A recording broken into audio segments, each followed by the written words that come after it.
Hey guys, Leon here from Laoyat TV. Today we're going to be comparing the Mi 9T and the Mi 9 SE. So let's start with the specs. The Mi 9T has a 6.39-inch AMOLED display and it's powered by the Qualcomm Snapdragon 730 chipset. It also has a 6GB of RAM and up to 128GB of storage, along with a 4000 mAh battery. While the Mi 9 SE has a 5.97-inch Super AMOLED display, it is powered by the Snapdragon 712 chipset. It does have the same RAM and storage options as the Mi 9T, however it has a smaller 3070 mAh battery. So I suppose the most important thing to compare is how much of a difference is the processing on both these devices. Well, after running a couple of benchmarks, the total performance difference of the Snapdragon 730 over the 712 is about 15%. Now, is that really noticeable in everyday situation? Not really, because they both share the same GPU, memory, and storage, so gaming on it really feels quite responsive. However, what's really different is the size and quality of the display.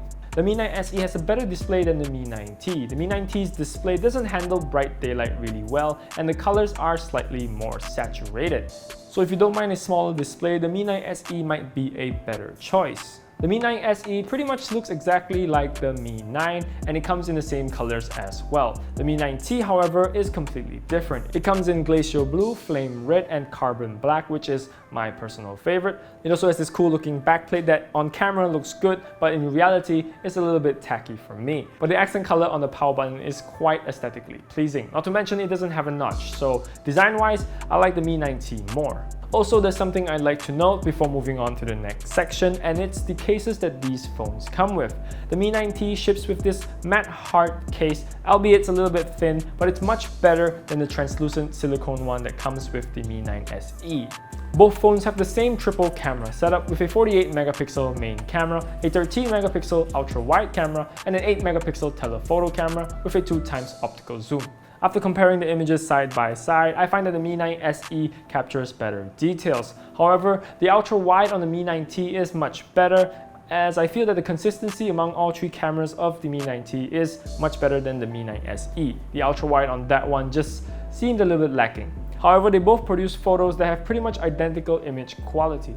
Moving to the front side of the phone, the Mi 9 SE sports a teardrop style notch, while the Mi 9T has a pop-up selfie camera. They both have 20 megapixels, but the Mi 9T has a f2.2 aperture, while the Mi 9 SE has a wider f2 aperture. So in theory, the Mi 9 SE should perform better in low light, but from what I've seen, the Mi 9T still has a slight edge in quality.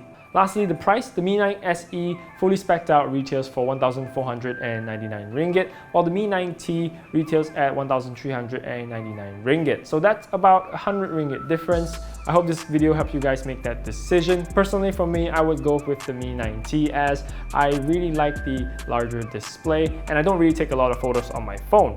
I do wish it was a Super AMOLED display, but I'm pretty happy with the extra screen real estate and the beefier processor. Alright folks, thanks for watching. Do let us know down in the comment section below which phone would you guys pick, and as always, like this video if you like it, subscribe to us if you haven't already, hit the bell to get notified of our future videos, and I will see you guys next time.